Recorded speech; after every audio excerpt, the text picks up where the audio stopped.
You've got thousands of code cards that you've opened from packs? Well, I'll show you what to do with them in this video.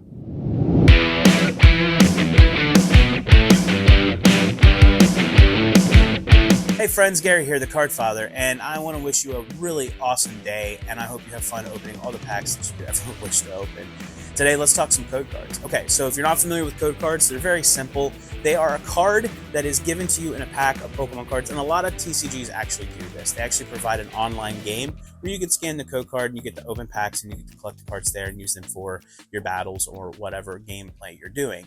And so a lot of people don't even know what to do with code cards. In fact, they have no clue what to do with them other than scan them and use them. So I'm going to give you a couple of tips on how to make this a little bit easier for you and what cool ways you can use the code cards or do with the code cards that you have, especially if you've got thousands like me. All right, tip number one is donate them. This is probably the easiest method that you could do. A lot of places accept a lot of Pokemon cards for donations. There's a couple of teachers' websites that they actually provide these codes out to kids who are a little less fortunate, or they're actually gifts to kids when they do something cool or do a good job, or maybe as a thank you gift or as a hey we love you gift. I love you guys, but don't cross me. But you're the best. And so there's a lot of places. You just search on Google, just search up free donation Pokemon cards. You can donate your Pokemon cards, and some of them do take the actual TCG online code cards as well. It's just a really cool way for kids who are a little less fortunate, or maybe they need a little more assistance with something, or it's just a fun way for them to open up packs without actually having to spend any money. And of course, that's really a cool way about giving back. It's a little charity off them, right? The second tip that I can offer you is actually sell those code cards. So TCG Player Online, actually, when you go through their website, you can actually search for the code card of different sets, such as like 151, Crown Zenith, Silver Tempest, whatever.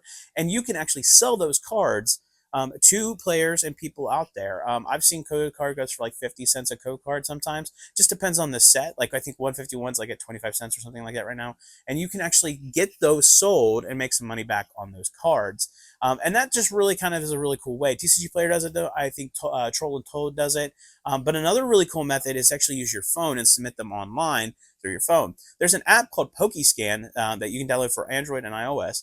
And it's a really neat app. It allows you to scan the cards, and then you're able to take those card code numbers, the alphanumeric codes, and then submit them to yourself. And then you can send those to wherever you need to. For example, I've used Card Cavern Trading Card Games. .com. They're really good. They have a good stock of what they do with code cards, and then you can trade that in for sealed product. Maybe if it's even a single that you're looking for out of that Evolving Skies packs that you just can't seem to pull.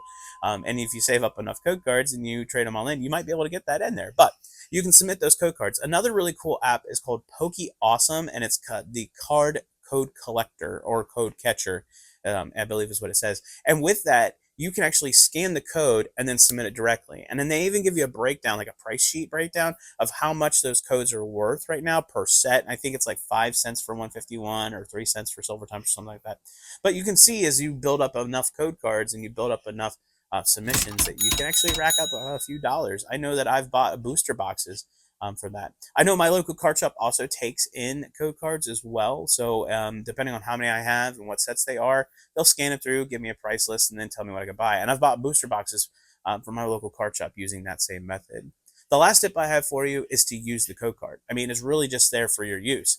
If you're not familiar with the TCG Online game, it's okay. It's actually a lot of fun. My daughter and I, when we first started playing, and I got back into it as a kid, we started using the TCG Online app to help us learn how to play the game, because everything's changed since 1999, or in the 1990s. So we started using the code card app to learn how to play that, to actually get more knowledge about how to do it. And so that's a really good way. And it's also a really cool way for you to actually submit those code cards through the app and then get to open more packs. I mean, that's just kind of the fun of it. You may not have pulled that special illustration rare Charizard from 151 in your physical pack, but it's possible you could have pulled it in your digital pack. So all right, well, there you go. 3 tips to help you do something awesome with those code cards. Remember, you can do all things through Christ who gives you strength, and I hope you have an awesome day. See you next time.